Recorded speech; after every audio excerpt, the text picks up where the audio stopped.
Il y en a qui sont convaincus de ça ce matin? Eh bien, moi aussi, je suis convaincu de ça. Ça va, vous allez bien? Amen. Très heureux d'être là ce matin. C'est une phrase que tous les pasteurs disent, très heureux d'être là ce matin. Moi, c'est vrai. Très heureux d'être là ce matin. Très honoré de pouvoir aussi apporter la parole de Dieu. On priait ce matin encore, on disait c'est tellement une grâce d'avoir été choisi pour apporter cette parole. Et on n'est pas très loin, on est content. On a fait 1h30 de route ce matin avec mon épouse. Alors les enfants, on a 4 garçons. Mais où est-ce qu'on les aurait mis? Et qui sont restés du coup à l'église. Et nous, on est venus ici.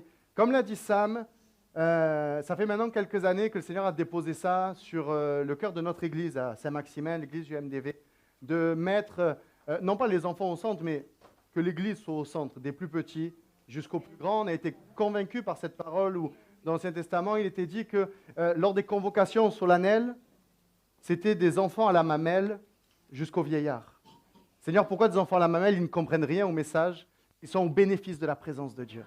Et c'est pour ça que, on prie beaucoup pour que vous ayez un local capable d'accueillir tout le monde en même temps. C'est pour ça que nous, chaque dimanche, tous les enfants sont là au culte, parce que nous voulons que les enfants soient au bénéfice de la présence de Dieu, là où le message est apporté le dimanche. Et c'est une joie. Donc, peut-être pour ceux qui disent qu'est-ce qu'il va faire celui-là, c'est un message classique, mais un message avec des images. On sait qu'en communication, une image vaut 1000 mots.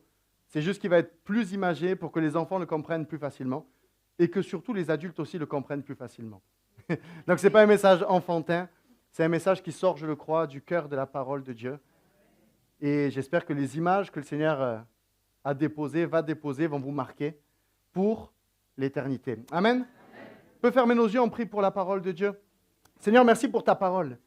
Seigneur, combien je crois que ta parole a le pouvoir de changer les cœurs et les vies ce matin. Et je te prie des tout petits jusqu'aux plus grands, que nous soyons, Seigneur, prêts à entendre et à recevoir ce que tu veux nous dire ce matin. Seigneur, viens poser ta main, bénis cette église. Et je veux dès maintenant prier, Seigneur, pour leur local, Seigneur Jésus. Je crois que tu es le Dieu qui ouvre les portes, Seigneur Jésus. Et que cette salle, merci parce qu'elle est trop petite, mais je prie que la prochaine soit très vite aussi trop petite. Afin, Seigneur Jésus, que l'évangile soit proclamé ici. Seigneur mon Dieu, bénis-nous ensemble, parle-nous ce matin pour la gloire de ton nom. Amen. Amen. Pour s'échauffer un petit peu, je vais mettre un rébus. C'est vous qui allez devoir trouver le titre du message d'aujourd'hui. Si tu peux mettre le rébus. Alors, quand je le fais à Saint-Maximin, il y en a vraiment qui saignent du nez au niveau du rébus. C'est très compliqué. Celui qui a trouvé le titre, je vous invite à lever la main, simplement, et je vous vois. Disciple, ouais, on démarre bien.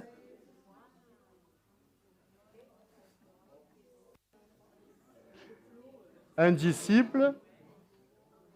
Alors? Un disciple? Un disciple.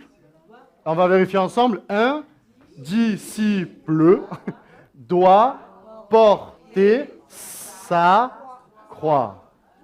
Qui est d'accord avec ça? Pas beaucoup de personnes, je sais. C'est là où vous avez compris que ce n'est pas du coup un message enfantin.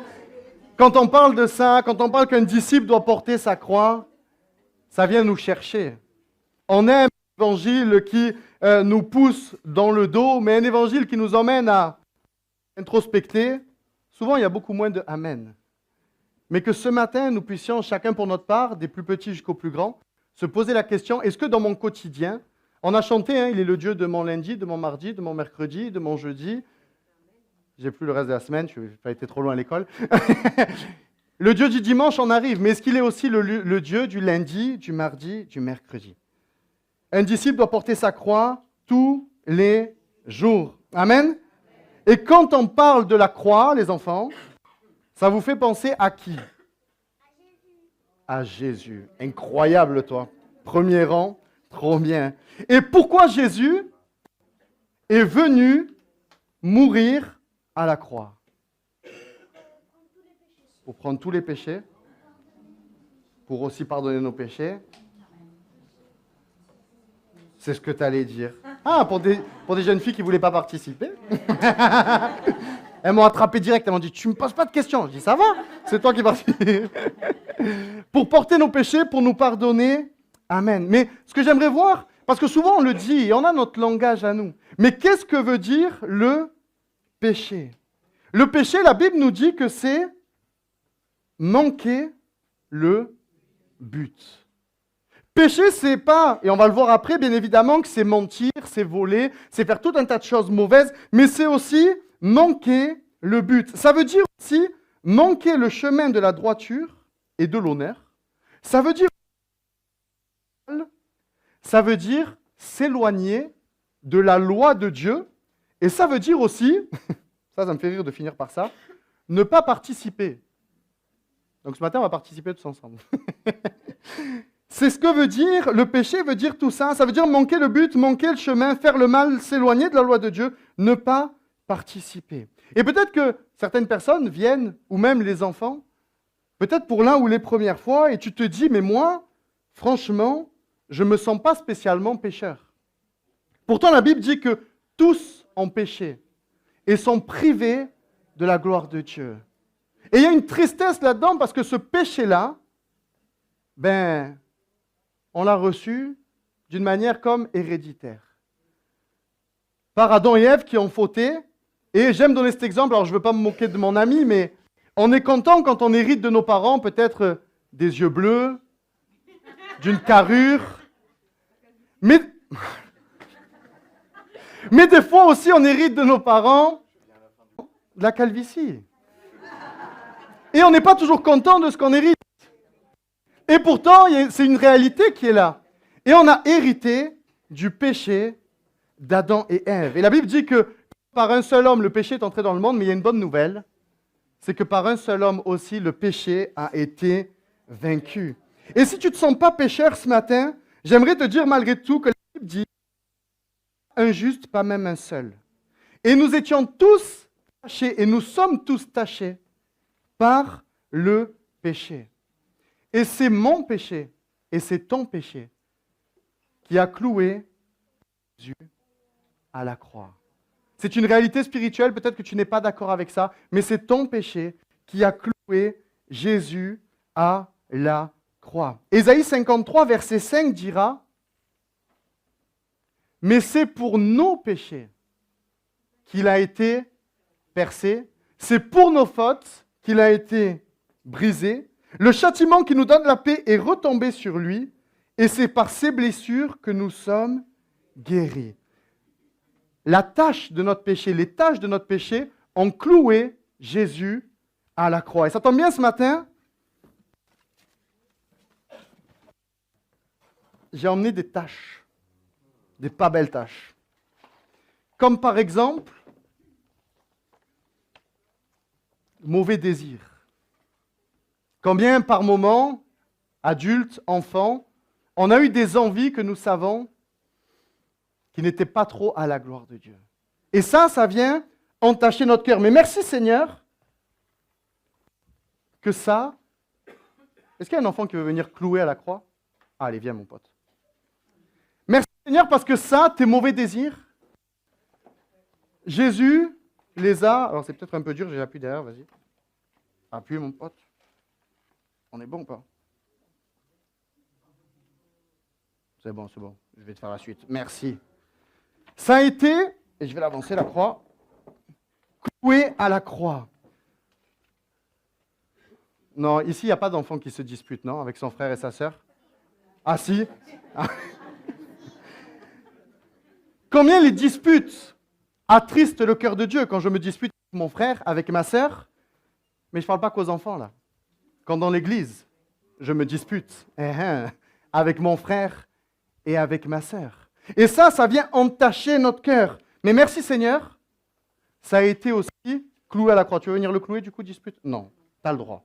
Qui veut venir clouer, dispute? Viens, pote.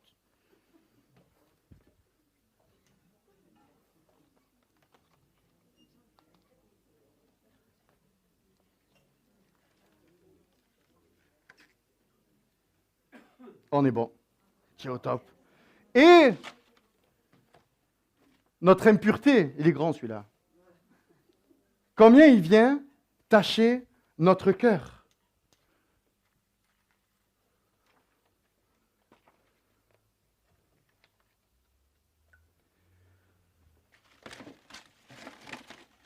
Oula. Ouh. Colère. Colère, ça c'est tout rouge, ça. Mais combien la colère vient aussi attrister le cœur de Dieu. Vous savez, la phrase qui me fait le plus de peine dans l'Église, des fois, quand je vois des personnes en entretien, quand on parle, par exemple, sur la colère, sur quelqu'un de colérique, et peut-être ça parle à quelqu'un ce matin, « Ouais, mais moi, je suis comme ça depuis des années, et je n'ai pas spécialement changé. » J'aimerais rappeler que la Bible nous appelle que nous devons aller de progrès en progrès. Et peut-être que ce matin, d'une manière symbolique, cette colère va être clouée à la croix. Et j'aimerais te dire ce matin, toi qui es colérique, c'est même dur à clouer à la croix, la colère, pour vous dire. Cette colère qui te pourrit la vie, cette colère qui peut-être pourrit ton couple, cette colère qui pourrit tes rapports avec les gens de ton travail. Ce matin, tu peux en être libéré et elle peut être clouée à la croix. Parce que Jésus a porté ta colère. Et j'en ai plein d'autres. La jalousie. La jalousie. C'est quand peut-être quelqu'un à l'école a un jouet que toi, tu n'as pas et que tu aimerais tellement l'avoir que dans ta tête, tu dis soit je lui vole, soit... La jalousie. Mais la jalousie, combien c'est quelque chose? Et souvent, ce qui est attristant, c'est que quand on parle de choses comme ça, nous, en tant qu'adultes, oh, mais moi, je ne suis pas comme ça. Mais lorsqu'on examine vraiment notre cœur, combien de fois, les adultes, on est plus capables que les enfants?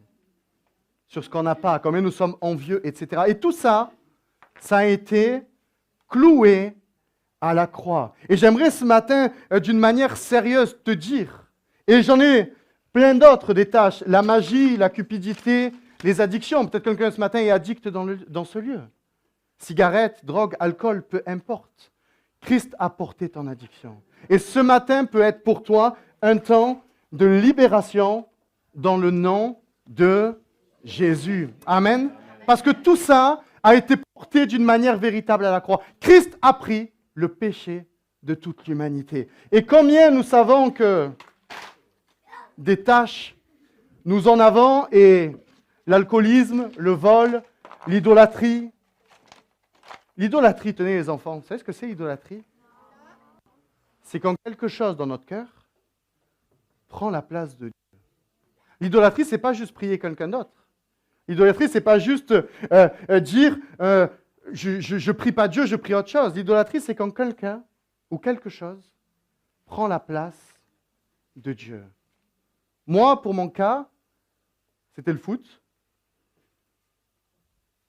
Et j'étais bien meilleur que Sam au foot. Il n'est pas là, c'est pour ça que je profite. Il n'est pas là.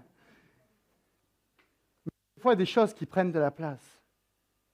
Et l'idolâtrie est pire que beaucoup de choses, la Bible nous dit. Et ça doit être cloué à la croix. Seigneur, que ça soit ma prière, viens prendre d'une manière véritable la première place. Amen. C'est une image. Mais ce matin, cette image, tu peux la vivre d'une manière véritablement spirituelle.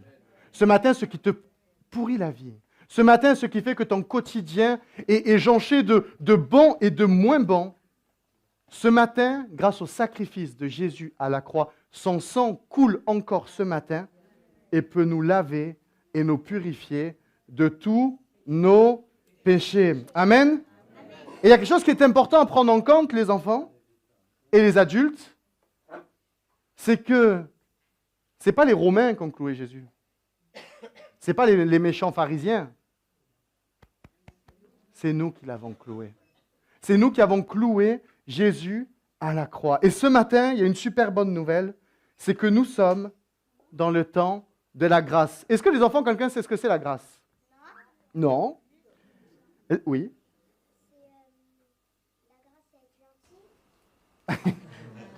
on y vient. Quand on touche à la grâce, normalement, on devient gentil. Et la grâce, les enfants, pour faire très simple, et les adultes, c'est un cadeau immérité.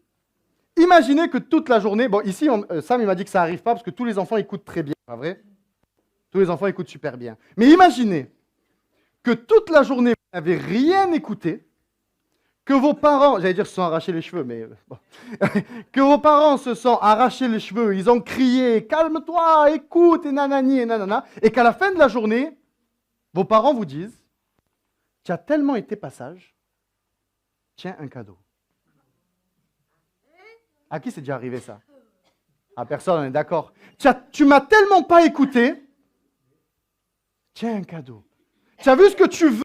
Que tu me demandes et que tu demandes à chaque Noël et que je ne peux pas t'acheter, eh bien, tu as tellement été passage vraiment d'une manière incroyable que je te l'offre en cadeau. Ça serait quoi votre réaction? Imaginez, vous n'avez pas été sage et d'un coup, on vous offre le plus beau des cadeaux. Choqué, très bonne réponse. Ça te ferait plaisir? Les adultes, vous pouvez participer aussi. Hein? Oui? Être content. Exactement. Autre chose? Être surpris. La grâce est surprenante. Être bizarre. La grâce, c'est bizarre. Parce que l'amour de Dieu, alors, je veux heurter personne, mais comprenez le sens. L'amour de Dieu est bizarre. Il y a un chant qui, des fois, fait un peu polémique, amour extravagant. Certains disent « Oh, moi, j'aime pas dire l'amour de Dieu extravagant. » Mais la définition d'extravagant, ça veut dire sortir du cadre du bon sens. L'amour de Dieu est extravagant parce qu'il sort du cadre du bon sens. Comment peut-il m'aimer au point de mourir pour moi alors que je n'ai pas été sage toute la journée? Ça, c'est l'amour de Dieu. Ça, c'est la grâce. Et quand nous comprenons la grâce, et vous avez retenu tous les mots qu'ont dit les enfants? On est choqué, on est surpris, on est reconnaissant, on trouve ça même bizarre et étonnant.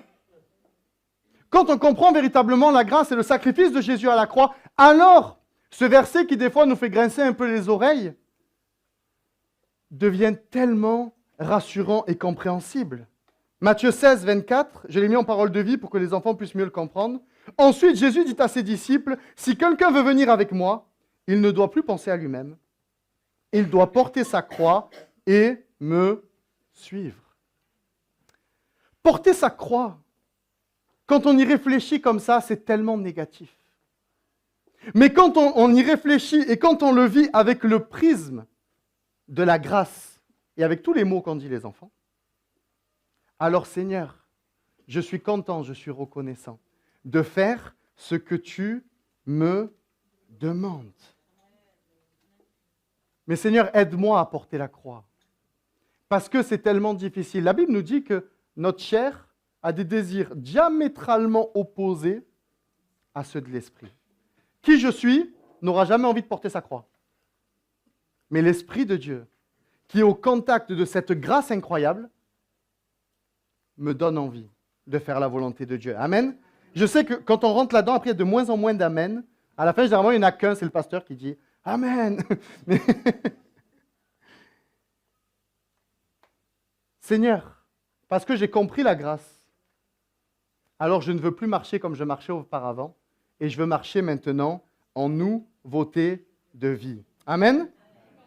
Comment est-ce qu'on fait pour marcher, non pas comme je veux moi, mais comme Jésus veut? Comment je fais pour savoir ce qui est bon et ce qui n'est pas bon, les enfants? Oui. Suivre le chemin. Très bonne réponse. Comment est-ce que je fais pour savoir? Waouh. Mais toi, en fait, tu ne voulais pas participer, mais tu vas venir prêcher avec moi, en fait.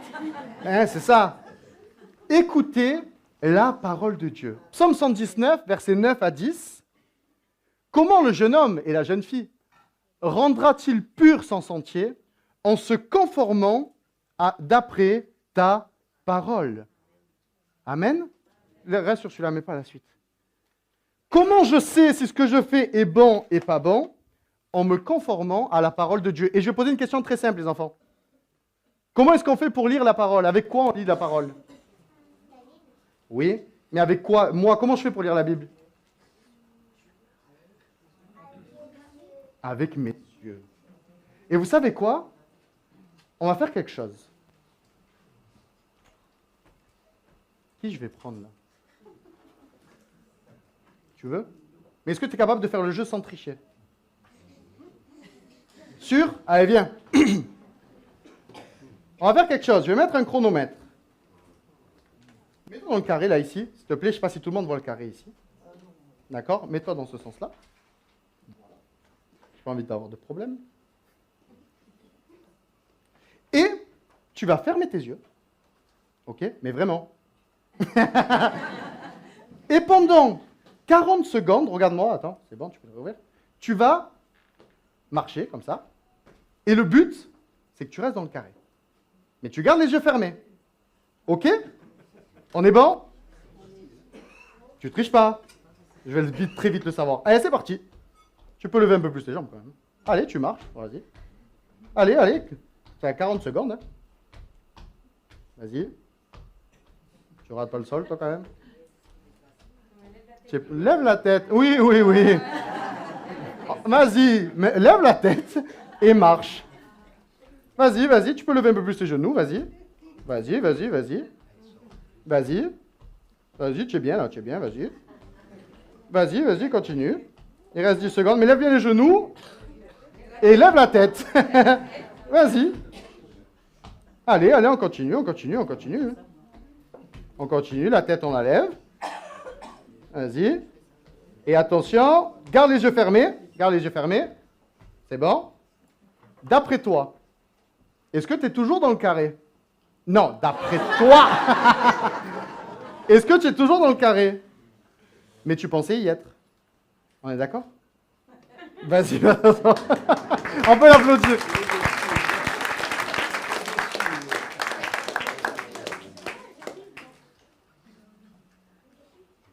Est-ce qu'il y a un adulte qui pense réussir? Ma mère. Ma mère. Est-ce qu'il y a un adulte? Tu veux essayer? Allez, viens. Essaye. Sans tricher. Parce qu'on sait que les 15 premières secondes, sinon il aurait fini sur le piano. Tu es prête? On ferme les yeux. On ne triche pas, tout le monde te regarde. Hein. On est parti, on lève bien les genoux et on avance. C'est parti.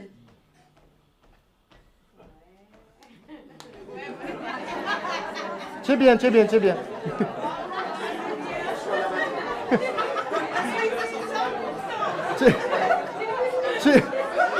Ah, dans 5 secondes, tu as un Nice Centre. C'est bon, on peut arrêter 20 secondes. Attends, nous pas les yeux, nous pas les yeux. Pour toi, dans ton ressenti vraiment, sans la réaction du public, est-ce que tu penses que tu as bougé de 5 cm, de 10, de 15, de 20? T'es approché de la croix. Tu peux ouvrir les yeux, s'il te plaît? Regarde où tu es. C'est choquant ou pas? Est-ce que tu pensais être aussi loin? Non. Tu peux aller t'asseoir. Retenez ça, on peut applaudir. Vous imaginez comment, et j'ai fait que 20 secondes, regardez. Comment seulement en 20 secondes, elle a pu autant s'éloigner du cadre initial. Et une question que je pose aux adultes, et les enfants, retenez-la pour plus tard. Comment pouvons-nous croire que, sans lire la Bible, ou lire la Bible avec les yeux fermés, nous arrivons à rester dans le cadre? Et ce n'est pas de la remontrance ce matin, c'est juste une réalité spirituelle. Et vous savez quelque chose qui est encore plus choquant? C'est que quand quelqu'un ne lit pas la Bible, souvent ça se voit. Et tout le monde voit, et c'est ce qui s'est passé avec toi, tout le monde voit que tu es à côté de la plaque, mais toi tu penses être dans la plaque. Comprenez ce principe biblique? Non mais moi, ma vie va très bien, tu es en train de marcher, tu es complètement hors cadre. Tu lis jamais ta Bible, tu prends jamais le temps d'avoir un temps avec Dieu, et quand les gens te parlent, ou comme peut-être le pasteur se permettait de te reprendre, moi, je ne sais pas qui je suis. Moi, je ne suis pas dans le cadre. Mais spirituellement, tout le monde voit que tu es complètement à côté. Et c'est le verset qu'on a lu. Comment le jeune homme rendra-t-il pur son sentier? Comment fais-tu pour savoir ce qui est bon et pas bon si tu ne lis jamais la Bible? Et sans t'en rendre compte, parce que tu t'en es pas rendu compte, tu sors et tu glisses en dehors du cadre. Et ça, c'est ce qui nous emmène doucement, doucement, à nous éloigner de Dieu sans même s'en rendre compte. C'est triste, non? Vous avez vu, c'est pas trop un culte enfantin. Mais c'est une réalité spirituelle qui est là. Et ce qui attriste mon cœur, ce que je dis, c'est que tout le monde voit qu'on est à côté, mais nous, on est convaincus d'être encore dans le cadre. Seigneur, ce matin, et c'est beau parce que sans le vouloir, elle s'est rapprochée de la croix. Seigneur, lorsque je m'écarte du cadre, permets-moi de revenir au pied de la croix, en sorte que tu viennes, s'il faut, me mettre une bonne gifle, désolé l'expression, et que tu me ramènes dans le cadre de ta parole. Seigneur, combien j'ai besoin d'être ce véritable disciple. Je préfère avoir les yeux plus ouverts, faire même s'il faut des plus petits pas, mais rester dans le cadre de ta parole, que faire des grands pas les yeux fermés et complètement en sortir. C'est ce que voulait dire le mot péché au début. Manquer le chemin de la droiture et de l'honneur, s'éloigner de la loi de Dieu. Nous savons que la loi de Dieu, la parole de Dieu est un cadre. Et combien, en tant que Français, nous aimons sortir du cadre.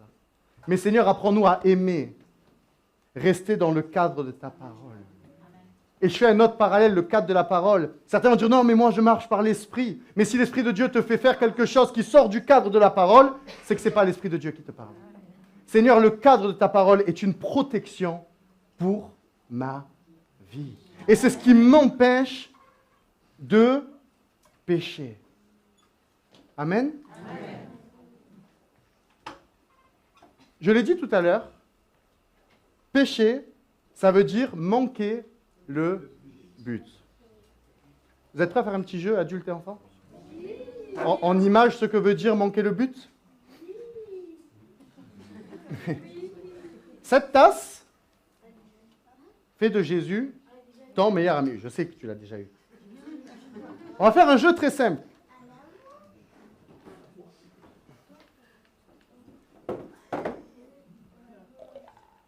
La balle, elle rentre, on est d'accord? Ok. Je vais, Sam, si tu veux bien distribuer peut-être à cette partie et une partie, une balle à chacun. Ah, aux adultes aussi. Les adultes, on va voir s'il manque le but ou non. Vous en prenez une, les enfants, vous la gardez en main pour le moment. Et le but va être, on est d'accord? Le but va être de jeter la balle et de ne pas manquer le but. On est d'accord avec ça?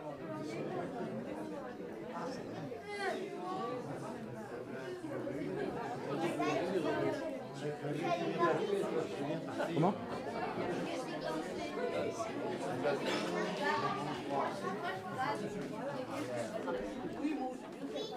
Oui, tu peux. Attends, je vais mettre au pied là.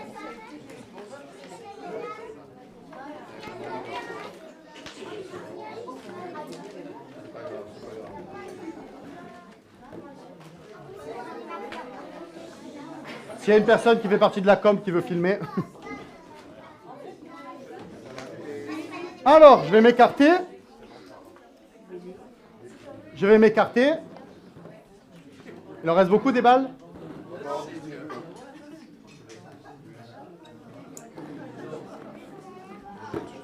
Ah, je suis gentil que personne se venge et me tire dessus, s'il vous plaît. Attention les enfants, c'est un moment qui est rigolo, mais on vise ici, d'accord? On ne tire pas n'importe où. On a besoin du pianiste, c'est pas fini encore. Est-ce qu'on est bientôt bon, Sam? Allez, j'enlève même les obstacles, je vous aide. Allez.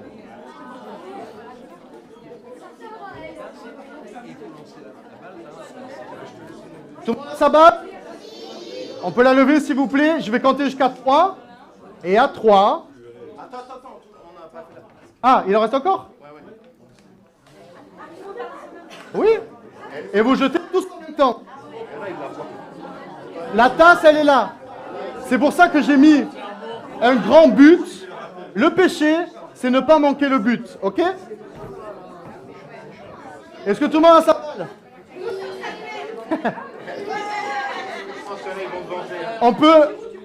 On peut lever la main? Tout le monde a sa balle?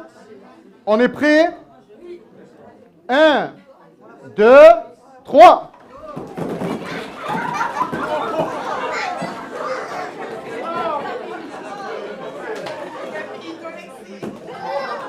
Ah, il y en a qui ont plusieurs chances. Résultat, s'il y a, s'il vous plaît, juste une équipe d'accueil pour récupérer les balles, comme ça les enfants. Eh oui! Les enfants, on se reconcentre. Qui est prêt à voir le résultat?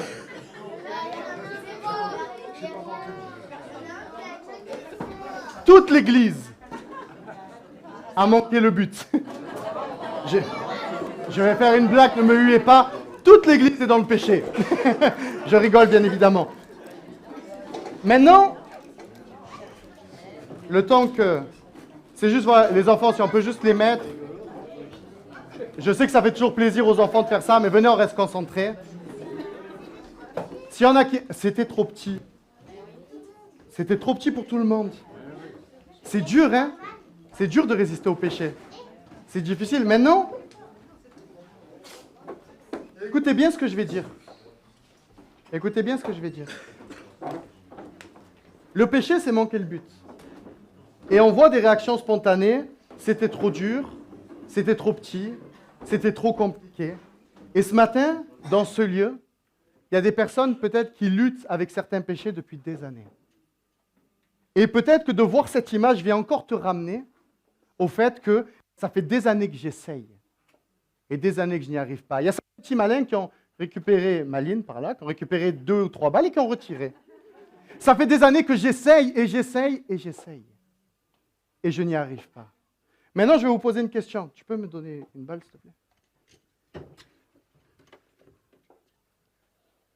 J'ai mis la tasse ici et j'ai dit, voilà, à 3, levez la main à 3, jetez, non, mais c'était ce que je disais tout à l'heure, jetez la balle, d'accord?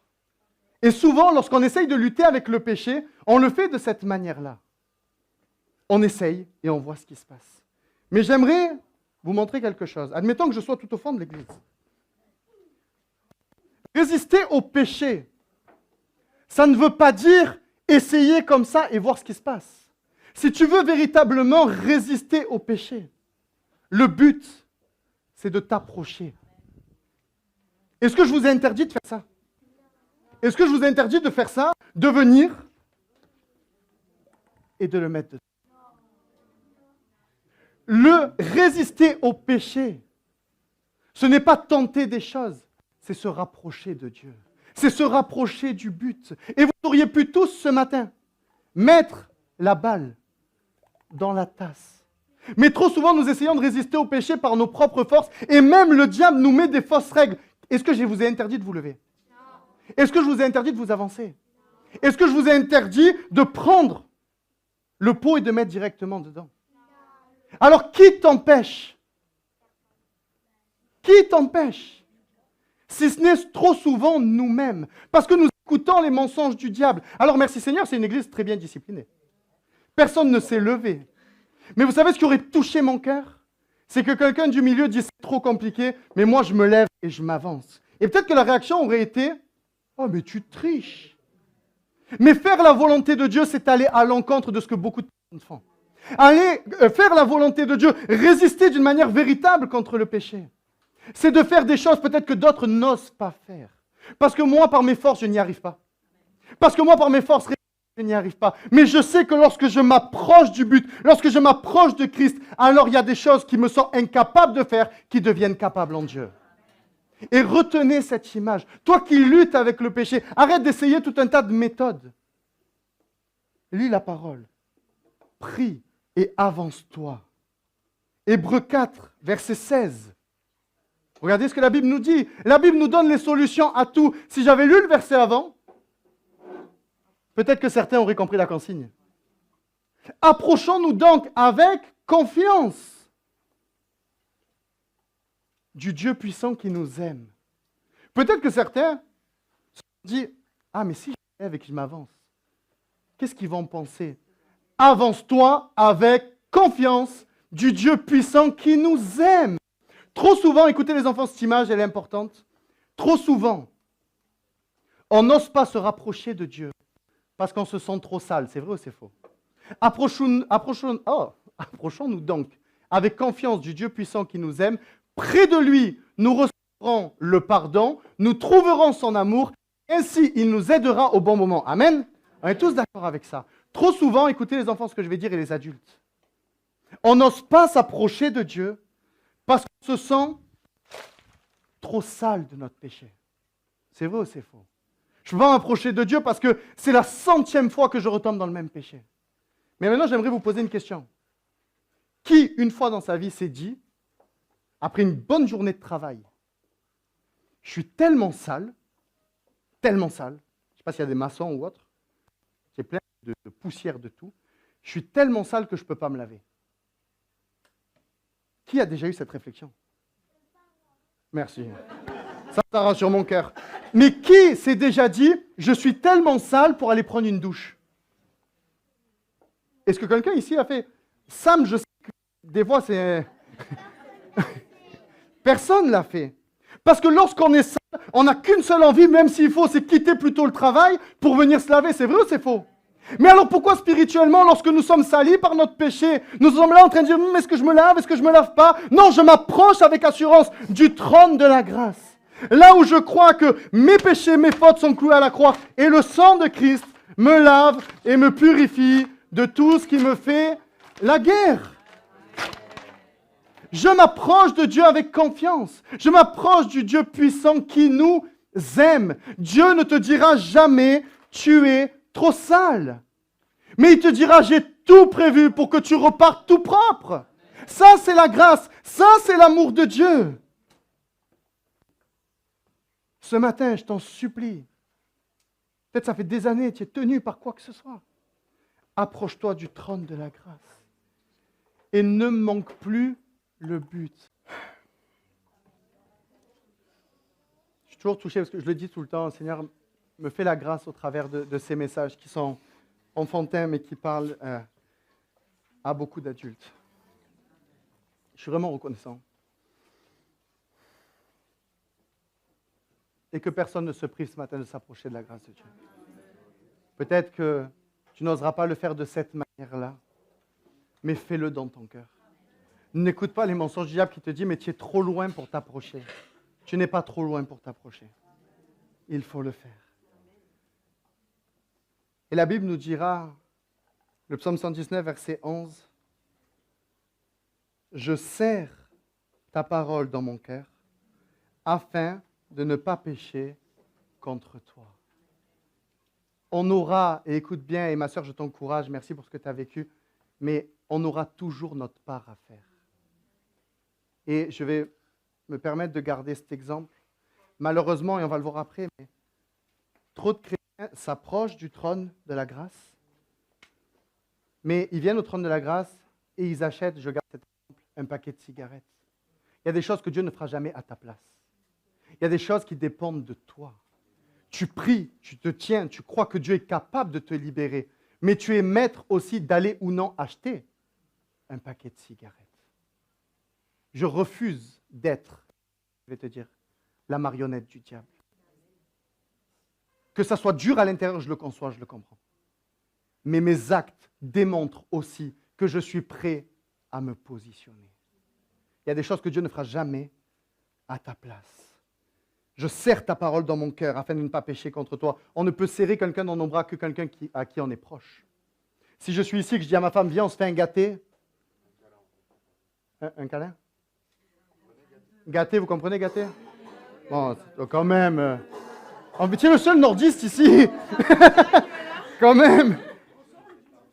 Si je dis, oh, j'aimerais tellement faire un câlin, un gâté, vous avez compris, à mon épouse, mais je reste loin, on sera les deux frustrés.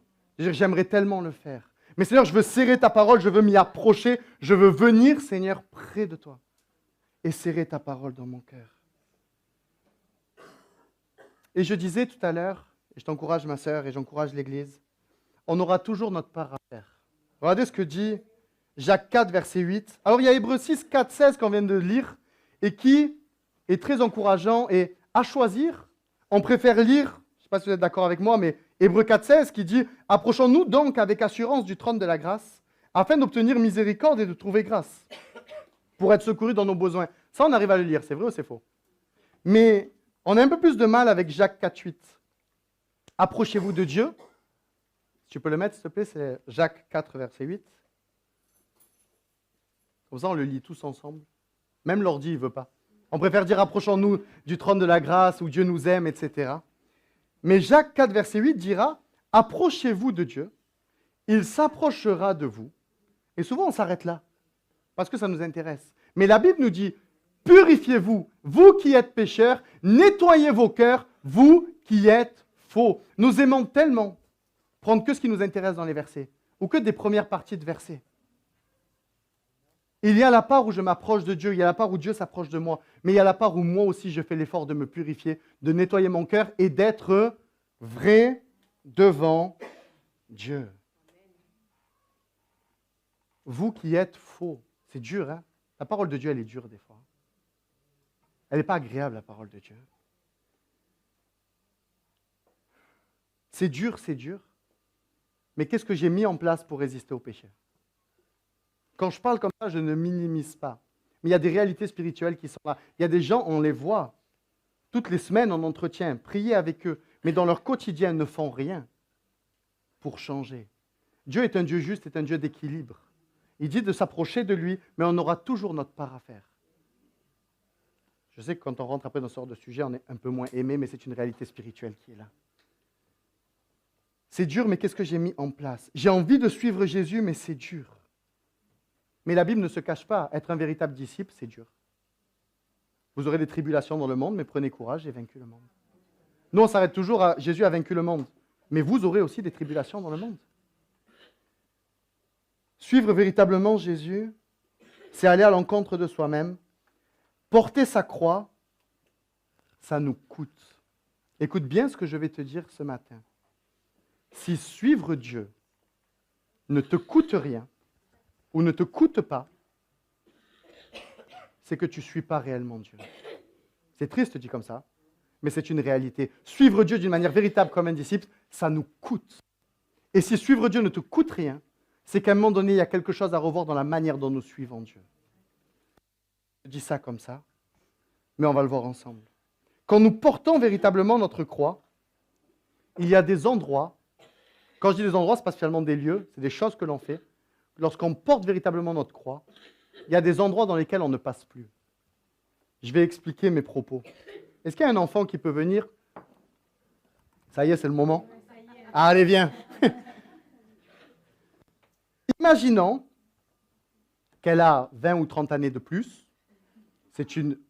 Elle dit à tout le monde, je suis chrétienne, je porte ma croix, je suis chrétienne, je porte ma croix. OK? Donc, ça veut dire que dans l'attitude, dans ses actes, ça doit se voir. OK? Mais il y a des chrétiens, comme je disais tout à l'heure, porter sa croix, comme je viens de dire, il y a des endroits dans lesquels on ne passe plus. OK? Elle dit à tout le monde qu'elle porte sa croix. Mais voilà que une décision un peu difficile. C'est ce que j'appelle la roue du compromis. J'aimerais faire la volonté de Dieu, mais c'est compliqué. Bouge pas. Ça passe. Et pour le moment, elle peut toujours vivre normalement, mais on sent que son espace, c'est quand même réduit. Et voilà qu'elle dit à tout le monde, mais moi je porte ma croix. Moi, vous ne savez pas qui je suis. Moi, je suis Dieu. Mais voilà qu'une autre décision dans sa vie et un deuxième compromis. C'est bon, je t'ai pas fait mal. Et on sent que son espace se réduit encore. On est sponsorisé à l'Opneu. Et voilà que elle continue de dire, non mais moi je porte ma croix. Mais un nouveau compromis qui cette fois-ci l'empêche complètement d'avancer, de bouger. Je n'avais pas cette place dans la voiture sinon. Mais vous aurez compris l'image. Trop de chrétiens se disent suivre Dieu, mais passent dans des endroits ou se mettre dans des endroits où normalement, lorsque tu portes ta croix, tu n'arrives plus à passer. Et on se retrouve avec des chrétiens complètement tenus, liés, impossible d'avancer, impossible de voir la gloire de Dieu, impossible d'aller plus loin, parce que compromis sur compromis sur compromis sur compromis. C'est triste, non? Maintenant, on va voir quelque chose. Je vais te sortir de là, ne t'inquiète pas.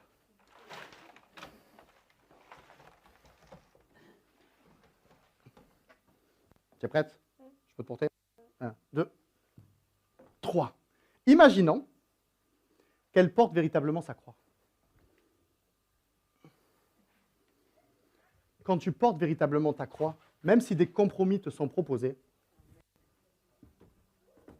ça ne passe pas. Il y a des endroits où je choisis de ne plus passer. Il y a des endroits où je choisis de ne plus aller. Parce que quand je porte véritablement ma croix, ça se voit. Et là où il y a peut-être, oui, une lutte, où c'est difficile, mais je sais qu'en me positionnant au pied de la croix, je ne serai plus tenu, je ne serai plus lié par quoi que ce soit. Est-ce que tu portes véritablement ta croix? Ou est-ce que tu dis que tu portes ta croix, mais finalement tu te trouves embourbé du matin au soir à cause de mauvaises décisions, parce que il est toujours plus facile de faire un compromis. On peut l'applaudir.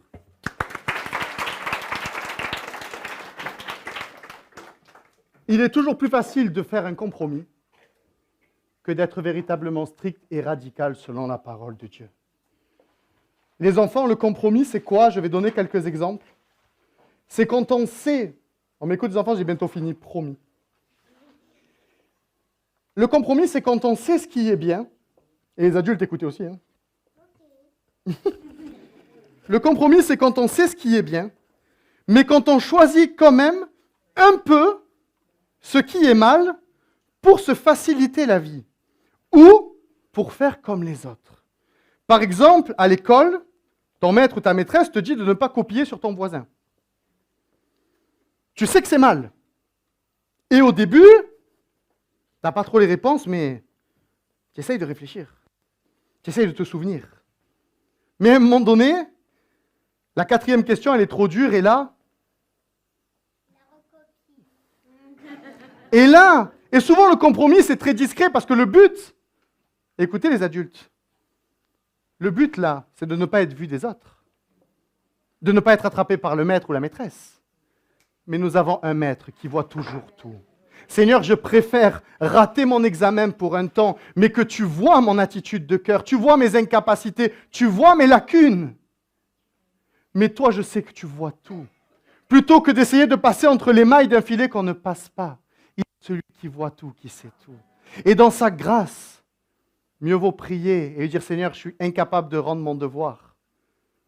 Mais viens m'aider. Il est celui qui ouvre notre intelligence plutôt que d'essayer de copier. Par exemple, avec les copains dans la cour de récréation ou les copines, tu sais qu'il ne faut pas te moquer d'un enfant, mais tu rigoles aux blagues qu'ils font sur cet enfant. C'est un compromis. Ah, écoutez les enfants, ça je dois avouer quelque chose. Je l'ai fait trop souvent, ça. À la maison, papa, maman te demandent de ranger ta chambre. Mais merci Seigneur, tu as un grand placard où tu as un lit qui est assez haut. Tout sous le lit, tout sous le placard. Et quand papa, maman rentrent dans la chambre, en apparence, tout est propre. Mais dès qu'on soulève un peu, on voit tout le bazar. Combien de chrétiens continuent de cacher des choses sous leur lit? Tu as 30, 40, 50, 60 ans. Et tu continues à cacher des choses sous ton lit, croyant que ton père ne te voit pas. Mais il voit. Et des fois, dans sa grâce, il fait celui qui n'a pas vu. Je suis père de 4 enfants, alors elle voit tout. Mais moi, des fois, je rentre dans la chambre, elle me dit, c'est rangé, je vois ce qui dépasse du lit, je fais, oui, c'est bon, c'est rangé. Je fais grâce. Elle fait grâce sur d'autres domaines, mais pas sur le rangement. Et notre Père, dans sa grâce, des fois, voit qu'il y a quelque chose caché sous le lit.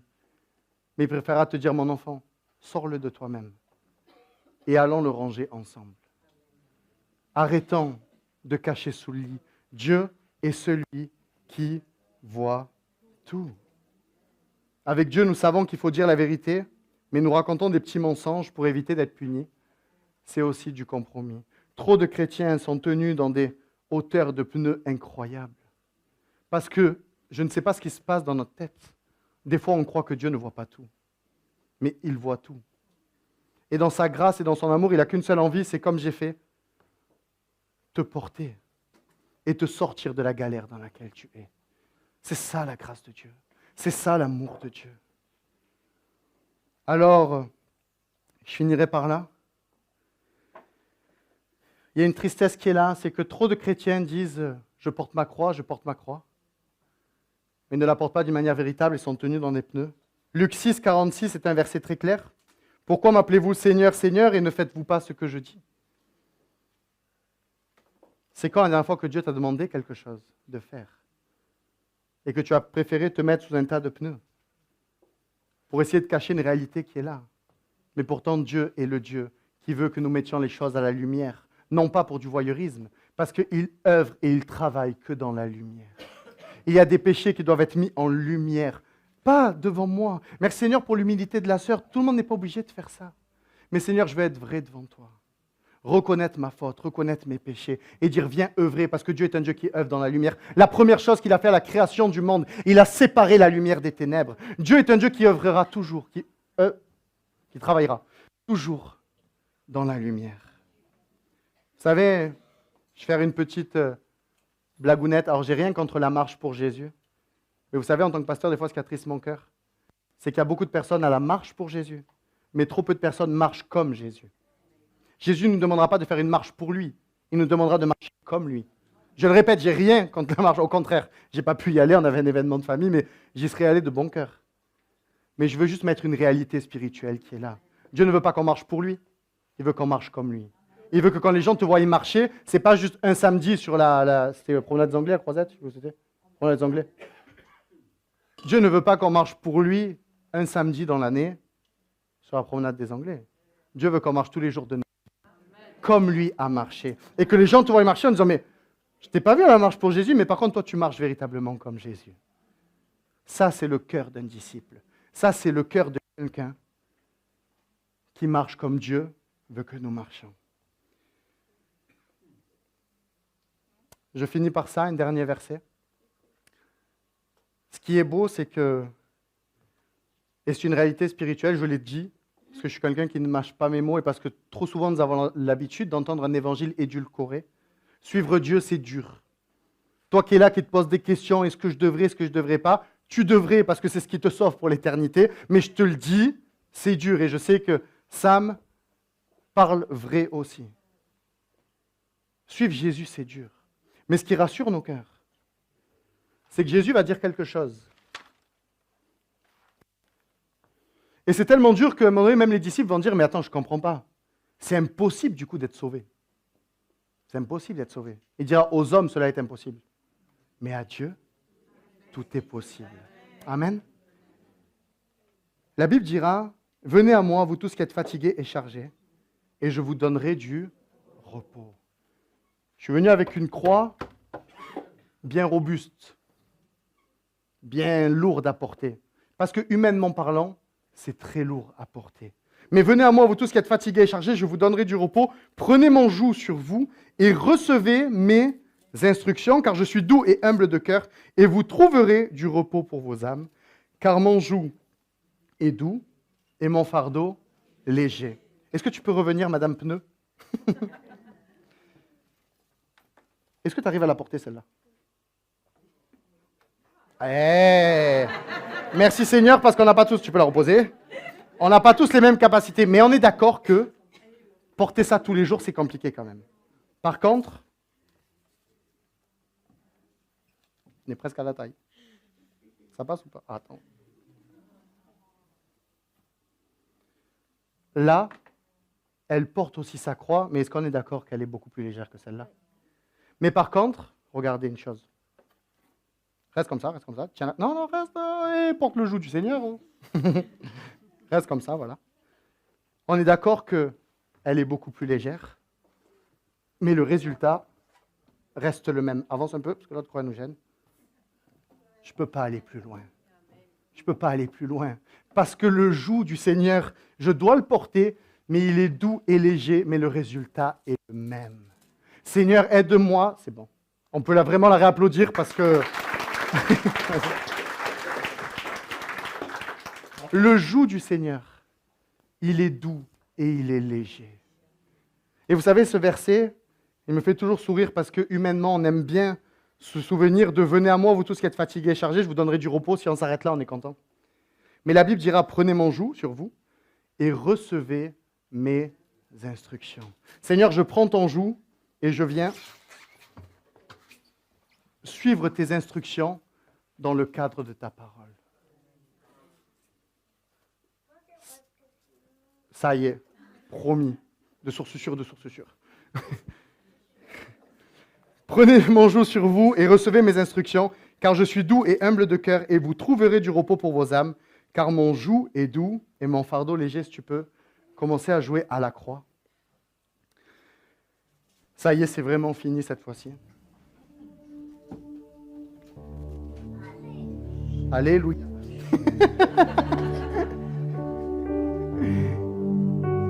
Est-ce qu'on peut fermer nos yeux ensemble? On l'a vu tout à l'heure, à la croix, Christ a tout porté. Il a porté nos tâches. Même les enfants, on peut fermer nos yeux. À la croix, Christ a porté nos tâches. À la croix, Christ a porté nos fautes. À la croix, Christ a porté ce qui nous fait la guerre. Et ce matin est un temps propice pour que tu puisses revenir tout à nouveau au pied de la croix. Et je dis bien revenir, ce n'est pas parce que tu as 135 ans de conversion que tu ne peux pas revenir au pied de la croix. Seigneur, pardon parce que avec le temps, je ne me suis pas rendu compte, mais ce matin, je me suis rendu compte que je suis sorti du cadre. Pardon parce que je ne prends pas assez le temps de lire ta parole, d'être un véritable disciple par mes actes, par mes actions. Pardon parce que je cache trop de choses sous le lit. Mais ce matin, je veux croire que si je m'approche avec assurance du trône de la grâce, alors je vais ressentir tout à nouveau ton amour. Alors je vais ressentir tout à nouveau ta grâce. Et je vais sentir me laver, me purifier de tous mes péchés. Seigneur, à la croix, je veux me prosterner. Je partageais tout à l'heure avec Sam. On parlait de l'appel, pas de l'appel. Et je ne vais pas faire un appel sur le devant. Je crois qu'il y a des choses qui se passent entre toi et Dieu seul. Et pour certains qui auraient été interpellés par le message, qui t'es rendu compte que peut-être tu es sorti trop souvent du cadre, que peut-être les tâches sont trop sur toi et ne sont plus clouées à la croix. Peut-être que tu es tenu lié par des pneus infinissables. Ce matin, la puissance de la croix n'a pas changé. La puissance de la croix est la même. Et de la même manière que j'ai sorti la petite des pneus, Dieu dans sa grâce peut te sortir de ça. Peut te sortir de ce qui te tient lié. Parce que je crois que l'amour de Dieu est sans limite. Et je crois que l'amour de Dieu a tout pouvoir ce matin. Il est le Dieu qui restaure. Il est le Dieu qui libère. Et ce matin, si d'une manière simple, tu as envie de revenir au pied de la croix, je t'invite simplement à lever ta main. Et je vais prier pour toi. Et on va prier ensemble. On va dire, Seigneur, ensemble, je décide, Amen, Amen, je décide de revenir au pied de la croix. Amen. Amen, Seigneur Jésus. Crois ce matin que toutes les images que tu as vues spirituellement, Dieu peut les faire dans ta vie. Amen. Amen. Oh Seigneur Jésus. Seigneur, vois les mains qui se lèvent. Vois ces personnes, Seigneur Jésus. Est-ce qu'il y a des enfants ce matin, et on garde les yeux fermés, comme ça personne ne se regarde? Est-ce qu'il y a des enfants ce matin qui se sentent peut-être avec des tâches un peu trop grandes? Un peu trop grandes. Et les enfants, je ne vais pas vous demander de lever la main, mais je vais demander juste d'ouvrir vos yeux, de me regarder, et je vais aussi prier pour vous. Comme ça, personne ne saura. Amen. Seigneur, viens enlever mes tâches. Viens enlever mes tâches parce que des fois, je me dispute. Viens enlever mes tâches parce que des fois, je crie trop. J'écoute pas assez mon papa, ma maman. J'écoute pas à l'école, Seigneur. Et je sais que ça fait de la peine. Mais je crois que ces tâches-là ne sont plus sur moi. mais elles sont clouées à la croix. Seigneur, je prie pour les personnes des plus petits jusqu'aux plus grands. Seigneur, pose ta main maintenant. Seigneur, ta grâce n'est pas finie. Et alors que l'équipe de louange va prendre ce chant qui dit à la croix, je me prosterne. Oh, peut-être que tu as envie de te mettre à genoux, mets-toi à genoux. Mais tu peux te prosterner dans ton cœur et dire, Seigneur, Seigneur, je me tiens devant toi. Parce que je crois qu'à la croix, tu as vaincu l'ennemi de mon âme. Et tu as porté ce qui me fait la guerre. Et écoute bien ce que je vais te dire. Il y a une parole pour quelqu'un ce matin. La fin de ce chant dira, si tout s'effondrait devant mes yeux, tu resterais là. On garde les yeux fermés, s'il vous plaît. Il y a un temps de restauration particulier pour au moins une personne ce matin. Ta vie, véritablement, il y a peu de temps, tout s'est effondré. Un blackout total. Tout ce sur quoi tu avais basé ta vie s'est dispersé sur tes pieds, sous tes pieds. Et tu as perdu complètement pied. Ce matin, le Seigneur te dit, j'ai permis cela. Non pas pour t'attrister, non pas pour t'anéantir, mais parce que certaines choses avaient trop pris, on l'a vu tout à l'heure avec l'idolâtrie, ça avait pris ma place et tu ne t'en rendais même pas compte. Ce matin, le Seigneur te restaure. Si tout s'effondrait devant mes yeux, ce chant dit, tu resterais là. Dieu n'a jamais bougé de sa place. Toi, tu as bougé de ta place en Christ, mais Dieu n'a pas bougé de sa place. Et ce matin, il t'appelle à revenir d'une manière véritable à lui. Et à dire, voilà mon amour, voilà mon enfant, vois mon amour, vois combien je t'aime. Viens te prosterner à la croix, où mon sang a coulé pour toi. Oh Seigneur, bénis ton peuple, bénis tes enfants. Pour ceux qui veulent se lever pendant le chant, on peut, ceux qui veulent rester assis. Mais je t'invite vraiment à vivre un temps de cœur à cœur avec Dieu. Peut-être à te ressasser les images que tu as entendues, que tu as vues, à te ressasser les versets que tu as entendus et dire Seigneur, ce matin est le nouveau départ entre toi et moi. Pardon parce que ma croix, ça fait trop longtemps que je ne l'ai pas portée. Ça fait trop longtemps que j'ai perdu ce feu que j'avais au départ. Et je veux me tenir devant toi, Seigneur Jésus. Sori barrasi kenderi edektoria. Sing his praise aloud. Sing his praise aloud. Oh, awake my soul and sing his praise aloud.